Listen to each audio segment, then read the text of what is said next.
Thank you, Prophet Esther, for gathering the people and beginning this conversation. Because I think I like what Pastor Charles said. We are starting a conversation. We are laying foundation. Because if you, Prophet Wangechi, are we talking to many people who are prophets and prophetic in this place? Is that the case? There are some who are and some who are not. Eh? But if you are either a prophet or in the prophetic, you may have heard in the spiritual realm that something shifted in the world around the time of COVID. There was a shifting of what was now coming into being. And a lot of what God was bringing into play was what he had wanted from the very foundations. And that is his kingdom. And so a lot of structures that we're used to, that we know are going through a shaking. So that which he had planned for is what will stand and what will be. And I think this conference, starting with those basics of family, is the right place to start. And it's interesting that you put family and finance together. You know, because you didn't put family and job, you didn't put family and agriculture, you didn't put family and politics. You didn't even put family and religion. It was family and finances. Because right now, as we understand the way the world is set up, there is what me and my friends call the mammonic system. The system of mammon. If we don't get that right as families, then the church will always, the body of Christ will always be on the back foot. Okay, so even as I'm talking, I believe all our panelists are ready. You can come and join me on stage. Karibuni. I think, unfortunately, I had another church engagement in the beginning. I was at a memorial service, and so I missed Senior Council Charter session, and I walked in at the end of Dr. Gilda's session, and I got all of Pastor Charles. So at least I got something, but I think we can move into a place of conversation, because what has transpired today, I think, is the beginning of something new that God will be allowing us to begin to experience as sons of God. All right? Good. So let me just look at. I received some information from the convener, so I'm just checking on it. So what we have talked about this morning, fatherhood, you know, the family and finances. Those three things are the pillars of our society. They form the pillars of our society. They form the pillars of our destiny, where we're going. They form the pillars of our identity, who we are, and who God says that we are. And as we are formed in these three areas, then we begin to transform, let me put it this way, transform our communities, transform our nation. Now, if we were to get onto the issues of the state of our nation in these three areas, then that could take over the entire conversation of the panel, because we know that the state of our nation in these three areas is taking quite a beating. But because we are sons of God, then this is where God starts his work. And you are the ones that God starts to use.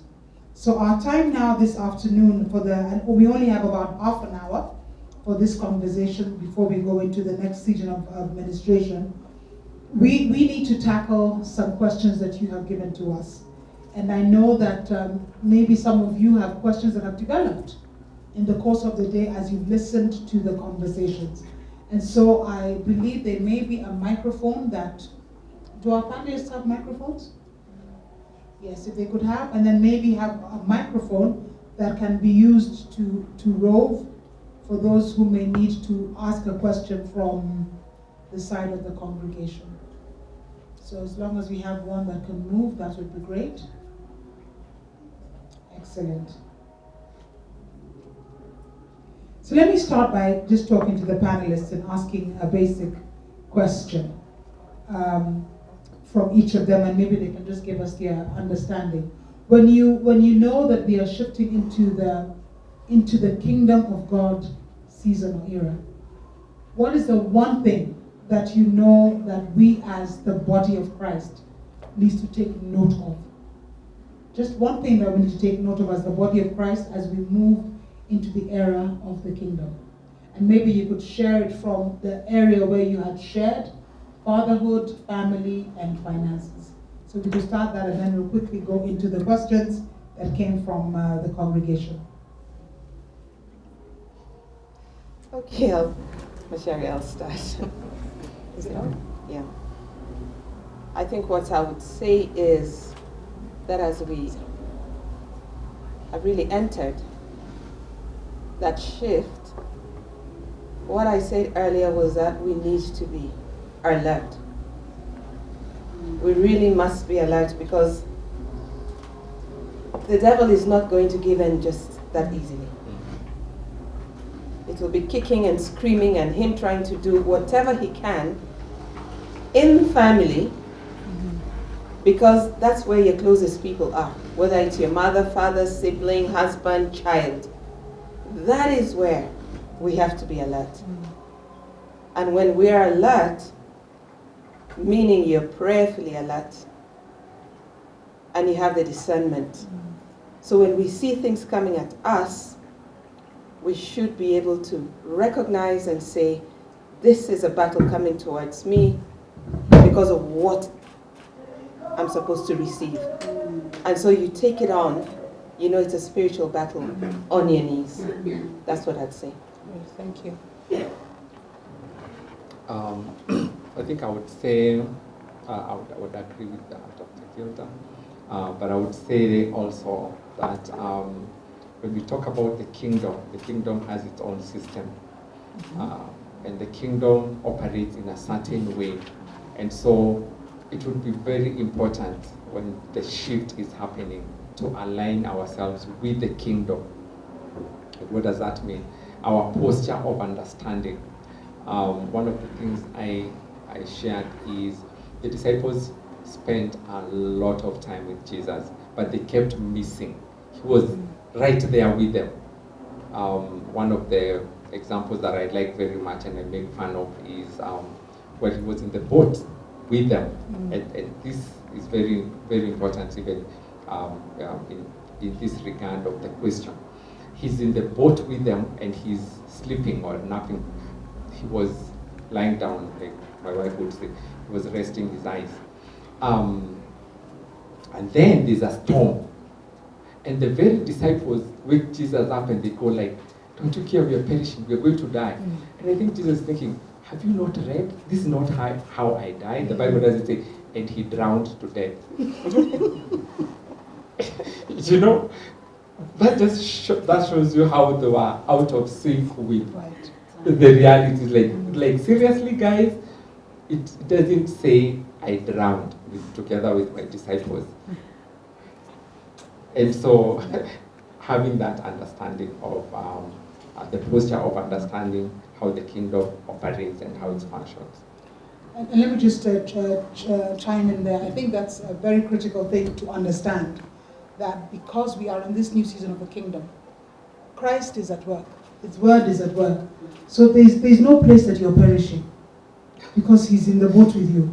And I think that's really important to keep in mind. Don't let it just slide by. We are not going to drown. God, Christ himself is here. So thank you for saying that. Senior Counsel, what about you? Thank you, Jackie. During this particular time, from where I sit, what we really need to be alert about is the preservation of the family. And in preserving it, we have to at all times appreciate that the roles we must play must be complementary. There has been too much discussion in terms of one side of the family blaming the other, whether it is father wounds, fatherhood, motherhood, mother wounds and all. The book of Lamentation says, my mercies are renewed every day. So we've gone through, each one of us, we've gone through pain caused by those very close to us. We really have to now get faith and strengthen our faith and see how, in spite of what we've gone through, how do we guard against this big threat to family. Thank you. And I think I'll stay with you because the first question that came in on our wall was about fatherhood. And the question is, who is a father? And you may have answered this, but let me just go ahead and read it. And how can we see God as our Father and rest in that, especially in light of what we perceive as earthly fathers? Yes, I think I briefly touched on that in my discourse earlier on. I would say a father goes beyond that person who fathers a child. It goes to the person who creates what one would say a compass, a north star to the children. Give them direction, mentor them, and protects them. Okay. And then just staying with you, and this question could actually be supported also by your talk. And the question was this: why do parents favor some children more than others? Now, if you're a parent here, you're all singing in your head, no, you don't. But yeah, this is the question that someone had. And what can I do if I have always felt like the family black sheep, especially because I am not doing well financially? So this is from the perspective of the child, seeing what they understand from their father, mother, and also knowing that it's because they're not doing well financially. So maybe you could start and then you could end off on that. Yes, that's a very difficult question. We as parents, we always say, probably not act, that all children are the same. But many a times you will find that one will resist the temptation of treating all children the same, because each of them have their special requirements, they're all different, and that may be seen at one point that you're favored. But oftentimes it's not that you're favored. It is that you are addressing each of the children, each child, with their own unique needs. And one thing which I always tell people, every child, there's nothing like a black sheep. God does not create useless people. The mistake is always that we are unable to recognize the use that each of us have, including the children, both as parents and as children. So my advice is always look and search for the use of each one of us. It is there because God does not create useless people. That's true. That's very powerful. Each child carries a special gift. Each child has a purpose, and it's the role of parents to see that in the child and to bring it up in the ways of the Lord. And when they grow older, as the word says, they will not depart. Pastor Charles, if that one particular child is not as financially well, and that's what they are perceiving, it may not be the truth, but they're perceiving, how do you deal with that situation? I think even before we come to the younger generation of parents of perceiving, I think sometimes, like in the past, I've heard this story of you're traveling up country, and that particular son or daughter is the one who sent money for now maybe the grandparents to do the shopping and cook, and then they say hatuwezi kula kabla nani akuje, because they know wewe utoangi wewe na ndio unakula unamalizia watu. So sometimes I think they're saying something or they're not, but like I think like Chacha said, there are no black sheep in the family, and I don't think parents really. And sometimes I think it's just based on their strength, and sometimes you find you may compliment one who does a lot of good, more than the one who doesn't do what is right. But I also know for a fact the parents who really bring that tension Right. among the children, because they seem to favor one who is maybe doing well in school, who seems to get it all right, or is obedient, and the other one doesn't please the parents at the end. Yeah. So I think it's a tough balance, and more so when you also think of these parents are also human beings, and maybe they don't know any better, or they came from a background where there was something like that. Like I think he shared in the morning, they watched and they saw. And I think it also Dr. Gilda said that, like, the boys spending more time in the bathroom and putting makeup, because that's what they have seen with the ladies in the house, and there are no male figure. So sometimes maybe it's out of what they saw, and they pass it on to. Okay, thank you for that. I think, Prophetess Esther, there may be a need for a parenting conference next on just how to parent in this season, and kingdom parenting. Dr. Gilda, this one I think is for you. Who is a wife? And as a young man, how can I prepare for my wife? Most the women who tend to do this, they also have the lists, they have all the little meetings where they are told how to be a wife. But here's a young man asking, how does he prepare for a wife? So there were two questions there when he asked, who is a wife? A wife is the woman, I said woman, that a man marries. Now, some take them to church, and we encourage that. Solemnize your wedding in church. Some go for a civil marriage. Some traditionally, and then they become your wife. How do you prepare? That's a whole afternoon session, but this is what I'd say. Pray for your wife to be. That's how to first prepare. Ask God to give you the woman who you can live with and go through thick and thin to the end of your lives. Because when you move with emotion and just say, I like the way she looks, then you've not prayerfully chosen a wife. So prayerfully choose your wife. Ask God, and He will lead you to the right woman, the right person to marry. Great. Do the gentlemen have anything to add to that? To help this young man who wants to get it right?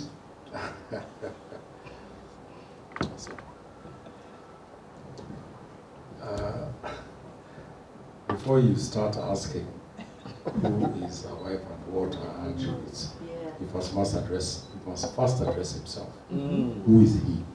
And what is he doing to prepare for marriage? Because this is a union between two people, and the expectation or the requirements is on both sides. So if he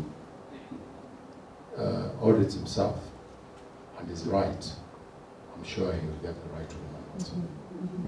So there's a lot of work that needs to go into young people. Because I think maybe too many times we get our examples of who a husband and a wife are from the social spaces that aren't necessarily biblical or godly. And then we build a fantasy around that and say, that's who I am looking for. You know, and then when trouble hits, you have no foundation to stand on. Jeff, you're nodding a lot. Oh. Yeah, so do you have something to add, John? I'm agreeing with you. No, please pick the microphone.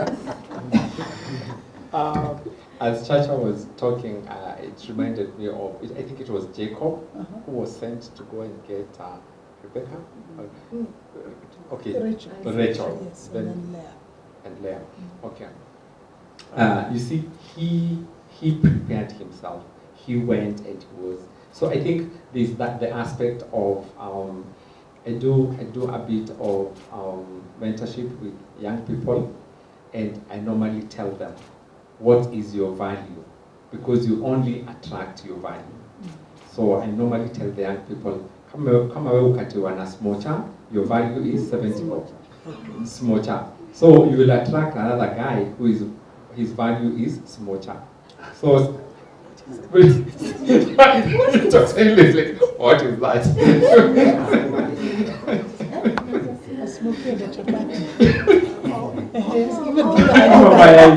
You know? So you value, and they think it's what Chacha is saying. What is your value? Because you attract birds of a feather flock together. So you got to prepare yourself prayerfully and otherwise, so that you then attract the right person who you can do life with.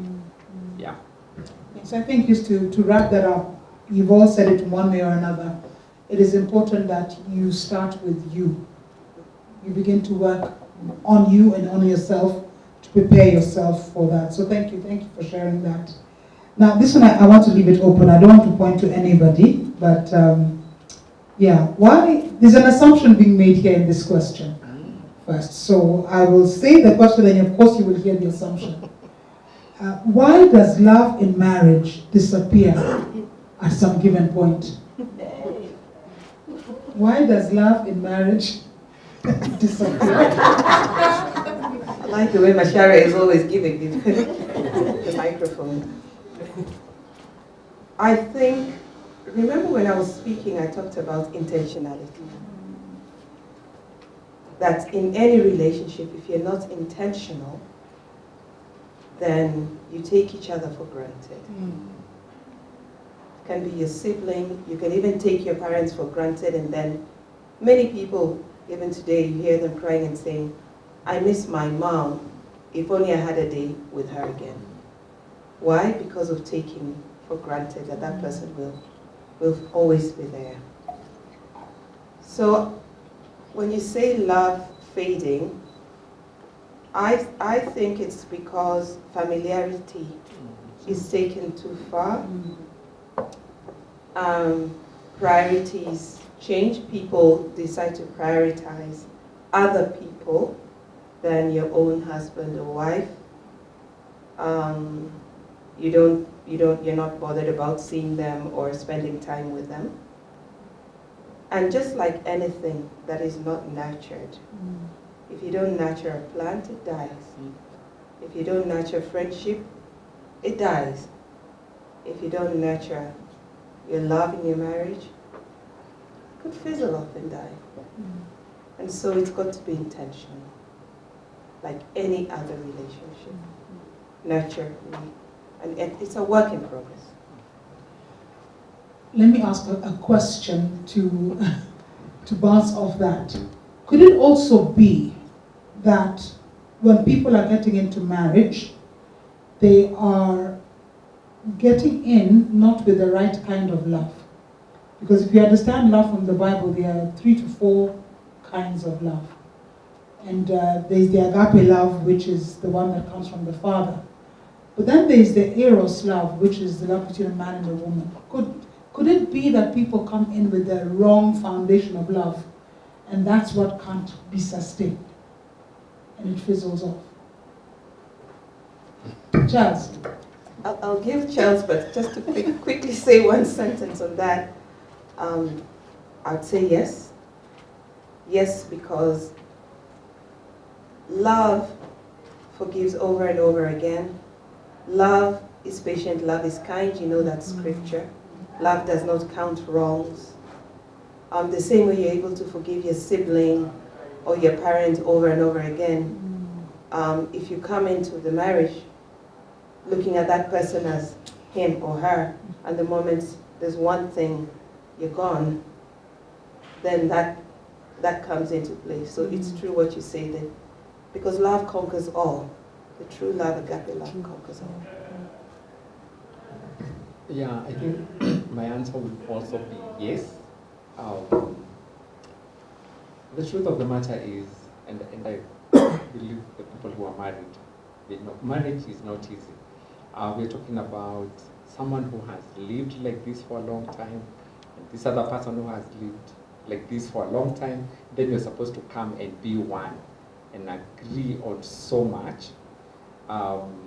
It's not easy. But if you look at, like it says, husbands love your wives as Christ loves the church. Right there, you go like, who's the church? I'm the church.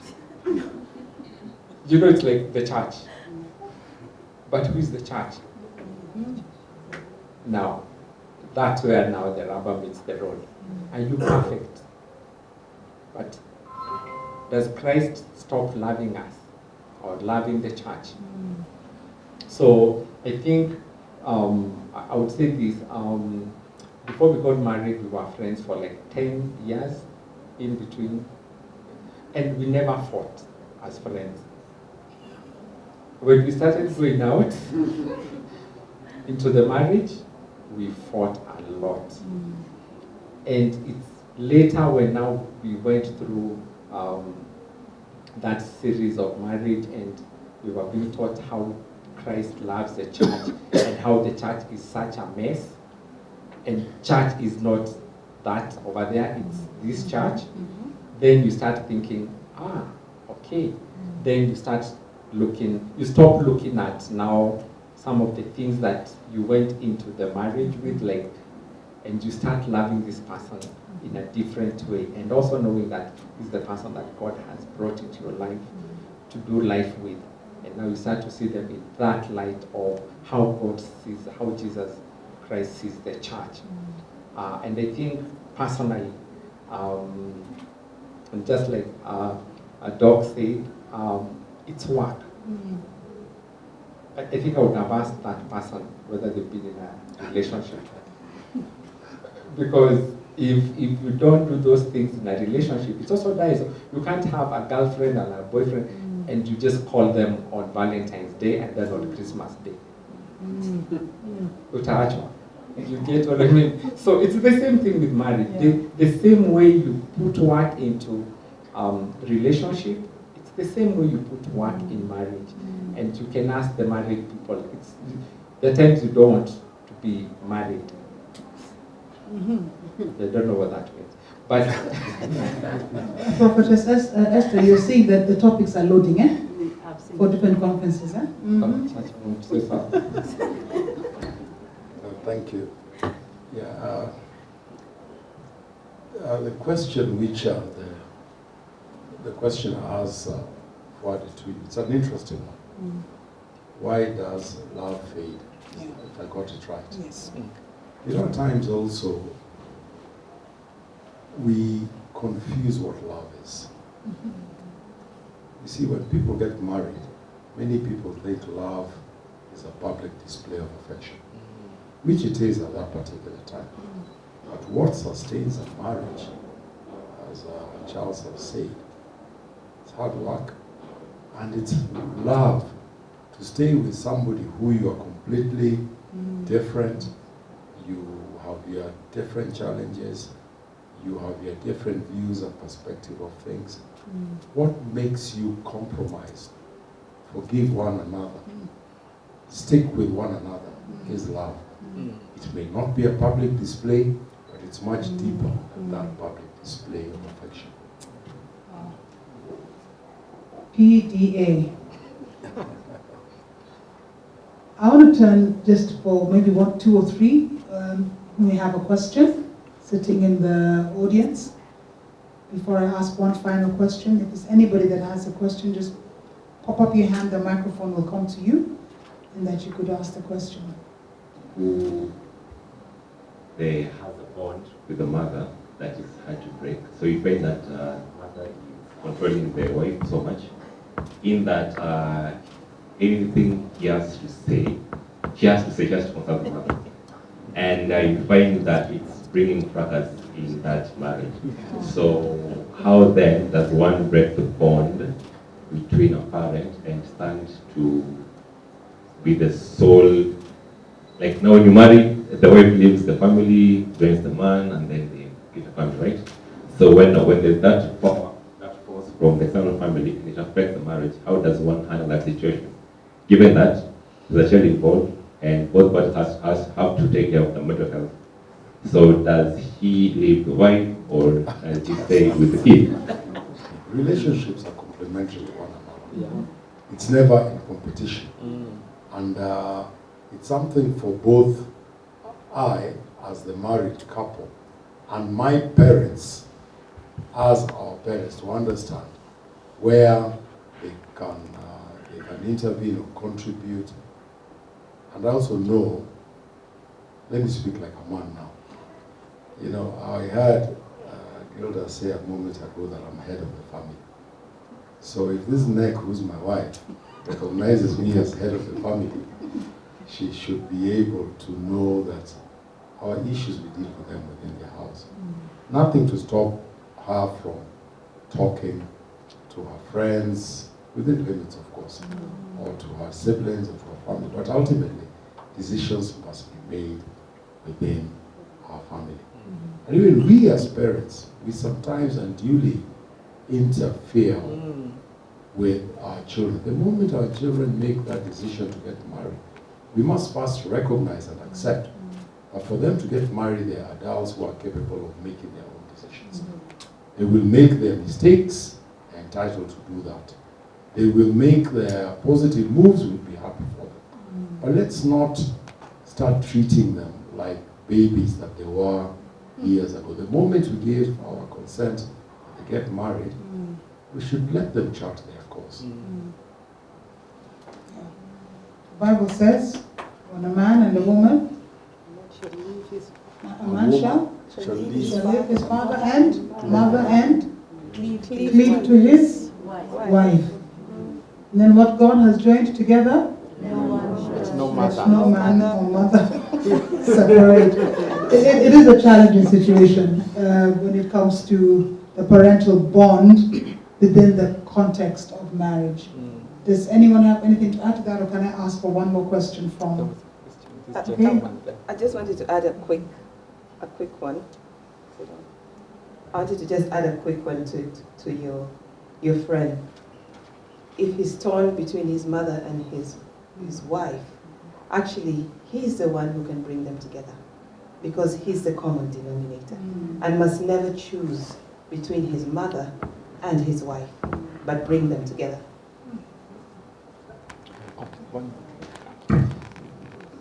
Allow me to share a practical situation. Our marriage is cross-cultural. And so my wife's mom had some issues. And so when we would go visit them, she would choose to speak their language in my midst. But what happened is both our parents are from the same estate, same court. So I would leave their mothers out and go to my mother, then tell her, when you're leaving, just let me know. We just go home. But I agree with what Doc is saying, because we both got on the same page and we said we wouldn't let the mother and my mother-in-law come between us. And actually she went and she said, if you continue talking to me like this or doing this to my husband, we will stop, both of us will stop coming to visit you, and we'll go to the other house. The other house you can see it from. All right? And we joined forces, and she actually came around, and we became very good friends. So I agree with Doc what she's saying, that the husband can actually bring the two together. But if he chooses to take sides, then he will lose his marriage. So what you need to do is get the recording, and get that section and go play. So that he understands. The wife's mother. Oh, the wife's mother. I think it can still work. Yeah, It can it's still the work. same. Yeah. It's the same as what you said. Yeah. It's actually, it was my wife's mother also. Yeah, that was the problem, Yeah, yeah. and we dealt with it. Great. And now we are 20 years married. Please, there was a question that was coming from somewhere in the middle. And they start. Now, my question comes from the family aspect. As a man, you are married and you have children, maybe a few or few. There is normally forms that we feel, and people approach this in different ways. So I was asking, who between the wife and the children, who is the right person to feel it as your next of kin. It is very challenging because not all wives are the same. There is a certain wife. There is a wife you can see from distance. Who usually go far? No, I don't know what that is. But kuna mwingine, you can trust this can take care of your children. So from the aspect of law, from the aspect of biblical, or from the aspect of the reality, who is the right person to feel as the next of kin? So that in case of your demise, you don't leave problems to the family. That's a question that always presents itself. This mutual mistrust between men and women. This is somebody you share a bed with. You fall asleep next to this person who you now look at as an adu. How are you able to sleep? Fall asleep. And yet when it comes to filling forms, it's an issue. We are wondering, can I trust this person? But anyway, let me also put the legal position. There's a distinct difference between next of kin and a beneficiary. A next of kin is merely somebody who should be consulted should the need arise.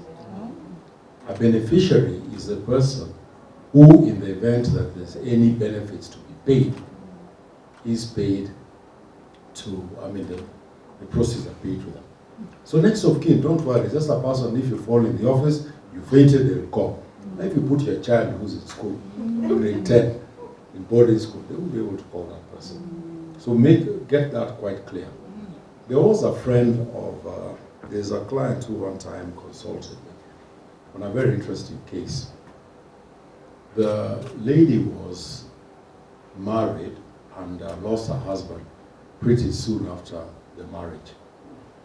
The husband had never changed the instructions in the office in terms of who was to be paid any terminal benefits. And the person who was captured in those records as being the person to benefit from terminal benefits would be the man's mother. So of course the lady, the first thing she had was, she was apprehensive that now this guy has left with a young child, he has not left anything with me and all. And when I advised her, you go and talk to your mother-in-law and find out what her view was. The mother-in-law was very gracious. All she said is that this guy must have forgotten to change these things. So these things are yours. So I share this story because there's always, unfortunately, this mutual mistrust between a man and a woman, a husband and a wife. And indeed, we spend the whole day here discussing family, discussing this. We can have 5 minutes, discuss trust. Once we've agreed on that question of trust, we can all go and have lunch and we'll have achieved a lot. Let's address that issue of trust between us. Speaking for myself, I have absolutely no doubt that even if all my assets were registered in my wife's name, if she runs away with it, I'll be okay. I mean, she's got children with us and all, and they'll have gone with it.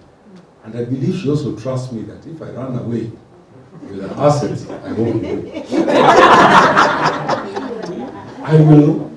it will still be ours wherever I will be. Too much effort is expended. I don't trust this guy. Men are like this, or women are like this. This profiling is what is destroying marriages. It's deep. I don't even know where to go. Actually, today marks 2 weeks and 6 days in marriage. Yeah. And I've got 2 questions, or perhaps it's a concern. Well, do you actually consider that being happy in marriage is a successful marriage? That's the first question. And then the second one, all right, how do you know the difference between enduring in marriage and actually surviving it? Allow me to first intervene before she answers. Many years ago, I had the misfortune of doing a divorce case. And on the other side was Professor P.L.O. Lumumba, my good friend, who were with in college. And when I was examining my client, who was the lady, I asked her that before your husband started seeing this lady who's subject of this dispute, were you happily married? And Lumumba objected. He told Lady Justice Award, F.E. Award, that my learned friend is presuming that those two words can be used in a sentence. Because in many instances, a person is either happy or married. So when you talk about happily married, you must first establish a basis for it. That is on a light note. Let him not mislead you. Congratulations on your marriage, and may God go ahead of you in every way. When you ask whether a happy marriage is successful, I would say yes, because for you to be successful, for you to be happy, it means everything around you, you're coping with it. It may not be everything you want, but you still have joy. You're happy. Whether you're in a one room, you're happy. Whether you're walking in the rain together, you're happy. Whether you're eating your skuma and ugali, you're happy. Isn't that what you were seeking when you were marrying her? So I think that's the answer. Because when you ask successful marriage, success is not money. Success is not the cars and the house and the things you bought in the house, in the marriage. Success is the relationship. And when the relationship is happy, then it is success. You are successful. I think I've answered both. What was the second? Enduring. What did you ask about enduring and surviving? The difference. Well, people do endure in relationships and in marriage. People endure because they're going through difficulty. And that's the one thing that a lot of young people today don't have. Endurance. Because when you endure, time has a way of healing. Time has a way of lessening that thing that was really bad.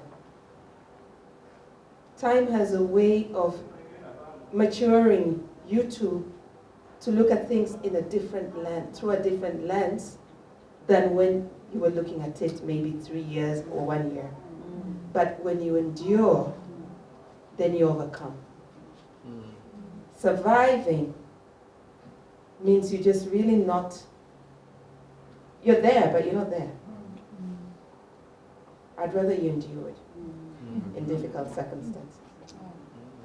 Thank you. That's actually very quite a hard question, and a good one to ask in the early stages of your marriage, so that you can begin to walk through. We need to wind down this segment. I'm seeing that hand like flapping wings. That she's like, if you miss me, oh dear. Okay, Prophetess, can we ask that one question? Then I'll forfeit my last question here so that she can ask her question. Hi everybody. Hi. I have a question, just based on marriage.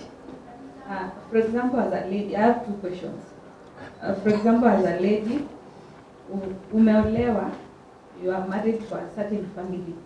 And in that family, everybody is against you, mostly the parents, the in-laws, mother-in-law, father-in-law, they are against you as a lady. Even to an extent of that, kama mko pamoja, your husband anaside na wao, then mkirudi huku kwenu anajifanya anakupenda. He can't defend you in front of his parents. How can you do? Unaweza fanyaje hapo? Can I get out of that marriage? Or Endure. should I stay there? I feel somehow rejected. Okay, sometimes unaona the man is just sijui ni kama favor. I think she's supposed to defend me in front of his family. Yeah. Mm-hmm. But at that time ataside na wao. Then mkirudi huku anajifanya anakubembeleza, anakwambia it was just a by the way thing.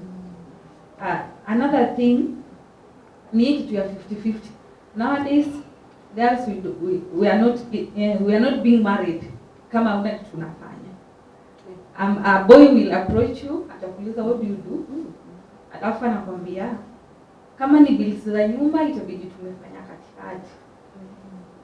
I am in a certain WhatsApp group, around 1,000 people. Hiyo WhatsApp group kitu naona ina discussiwa sana ikifika mahali pa marriage, unapata wanasema hakuna msichana ataolewa kama huwezi provide. Wanataka ikuwe 50-50. I pay rent, I pay school fees, you buy food, you do other things. Naelewa. So ndo mimi nafikiria saa hii marriage ni kama inakufa polepole. I think the lady who's asked the question has asked it in a manner that has made us all laugh, and it sounds like it's funny. But what she's pointing out is the reality of attack on marriage. To the point where someone says, should we even bother to get married? So as much as we have laughed, we have heard the pain that's behind that question. And I know you're not speaking for yourself. There are many that are sitting there and wondering, is it really worth it? So I don't know who wants to dive into that one. Allow me to dive quickly. I'll start with the last comment she made about how people expect 50-50. I want to tell you that we got married, going to 36 years. We've never, and God is my witness, had a quarrel over money. Never. Never. It is because, and that is what is breaking marriages today. Women have this notion that the man must do everything. Your money is your money, his is yours plus. And if he does anything for his family, the wife is upset. He had a family before he met you. He had a mother and a father who he honors and wants to honor. And wives, you find wives getting upset why you're using that money on your mother and father.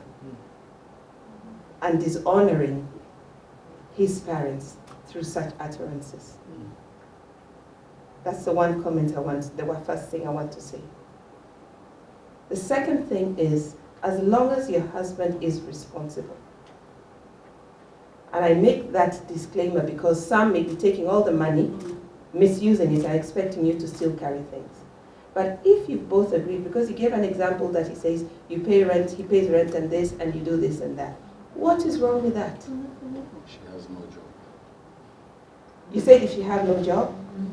Well, if you have no job, how do you pay? So the other side must not expect manna falling from heaven. Yeah, let them pray so that you can get that manna to be able to pay those things. It's just what Chacha was saying. People are being unreasonable, and money has been put before relationship.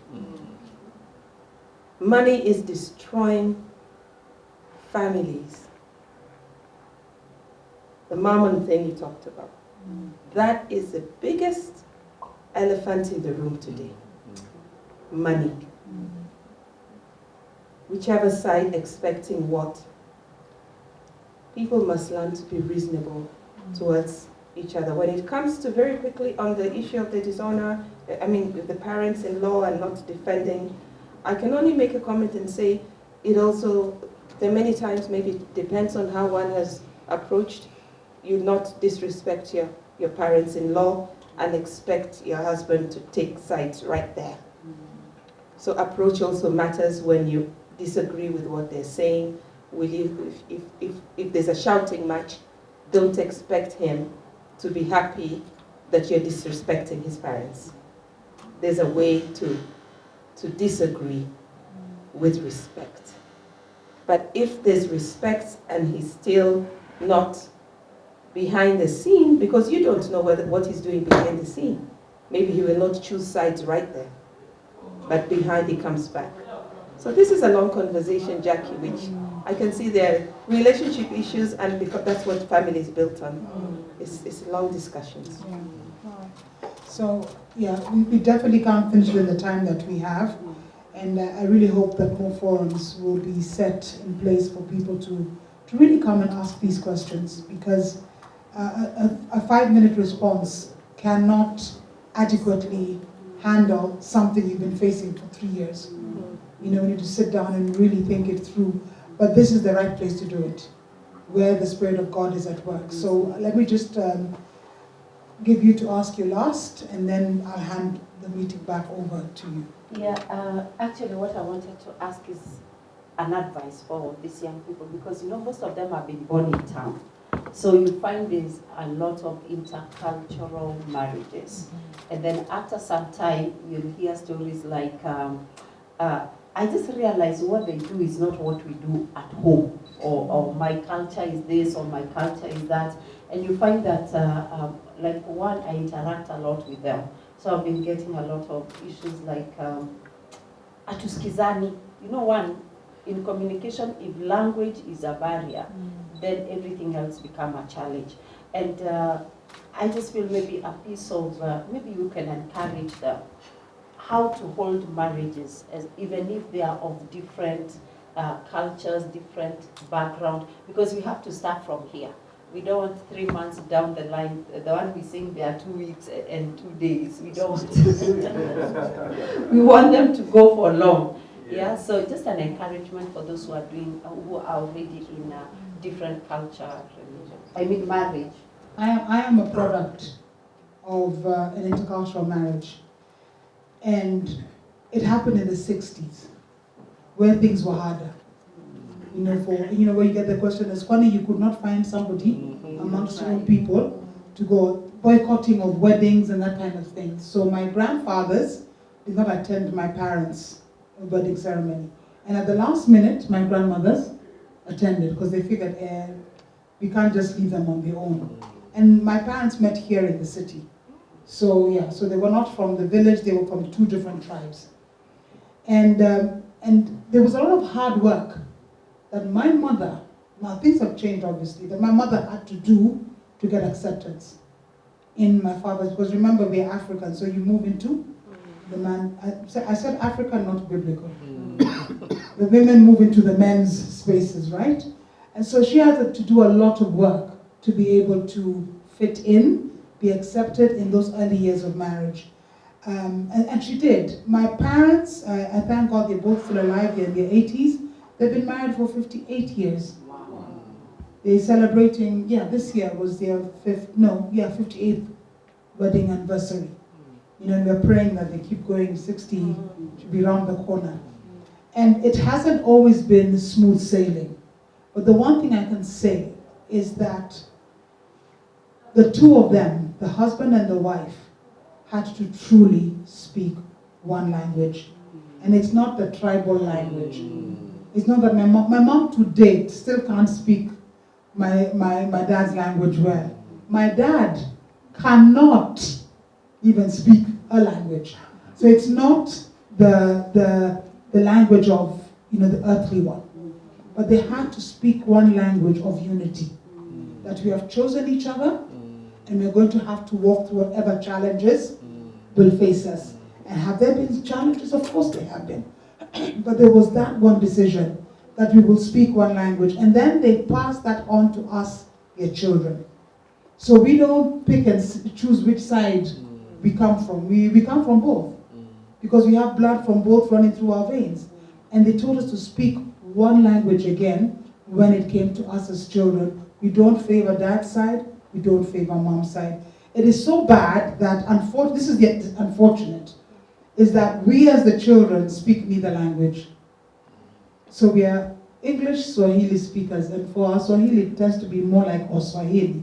So it's not even the best. But we recognize our heritage, but we don't choose superiority of our heritage. What is superior is the family. So maybe that's just might help someone, that I've lived through that, and I know there are very many. He's a good example, him and his wife, whom I know. Our last bit. So if you have anything to add on as a final as well, please feel free to do that, and then we'll be over and done.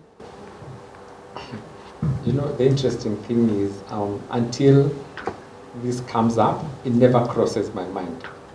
It's until like when you ask, even Rev Jackie says, he's, and I'm like, oh, me? Yeah? Like, okay. Like, I have to remind myself, oh, yeah. Because I don't see her like that. And actually, our tribes are the opposite.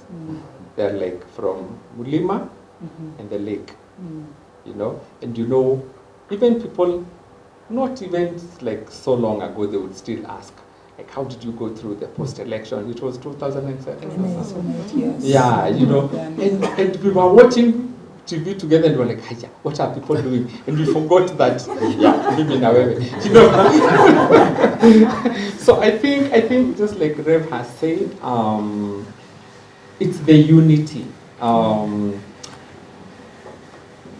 It's the mindset and understanding that you're not marrying a tribe, you're marrying a person. Me, I didn't marry a tribe. I married a child of God. Hallelujah. You know, two families come together and they've loved each other. The uncles from this side, every time I'm on that side, they don't even call my name, they say son. They call me son. And they ask, how is uncle so-and-so, how is auntie? And you can see, when it's well done, you bring two communities together, and they have, and they're believers, both sides, you know. But that doesn't mean you won't have elements of people. But these elements are not because of the tribe. You've had your own sister or your own brother in the family who is a problem maker. And is your blood brother and sister. So at what point is it that it's because of they're from that other tribe? Your brother is from another tribe. You know? So I think that understanding, and I think another thing we have practiced, because it's real, I do not speak, I don't even know a few words from my wife's side. And her, she keeps blaming me that I don't teach her. But you know, there's that thing called teach yourself. but then our children don't speak any of. So when we are all together, you won't feel, even the side of either family, you know. So I think it's how you posture your mind. And I think it's the same thing that goes to the lady who asked about defending. And I like how Doc also responded to that, because sometimes the wisdom dictates on how you handle these things. But I think the two of you have seen a lot of how people respond to us comes from us. People give us what we feed them. If I go and feed them this, then they bring it back to us, and then it becomes the source of conflict. But if we go as one and we give them, this is who we are, then they respect and give us back that. So I think it's very important how the two of you come together and agree, because the moment one spouse starts to badmouth the other one and actually say nasty things about you to somebody else, maybe a sister, a brother, a mat, then that's it. It will go south very fast. And so, like a good example, Angie is loved so much on our side. If I go without her, they're like, well, where is Angie? They don't even say, where is your wife? Because she's a daughter on their side. But it's because of how we have modeled our marriage. So that's very important.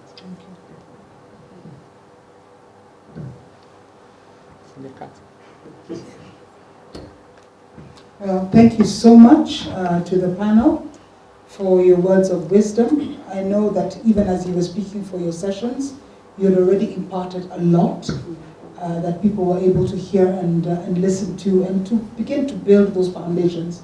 But even as you've shared of your lives here on this panel, I want to just say thank you for the honesty and the openness with which you have shared. And I know that seated here, we have learned one or two things about how it is that we conduct ourselves as kingdom people as concerns those three areas: fatherhood, family, and finances. I know we've barely scratched the surface, and I know you're still sitting with questions, and possibly, I don't know, maybe through WhatsApp or email, you could still write those questions in. It will probably help the convener of the meeting begin to think through how to structure the following meetings. What is it that people are really struggling with? So thank you once again. Can you please give a hand to our panel as they take their seats?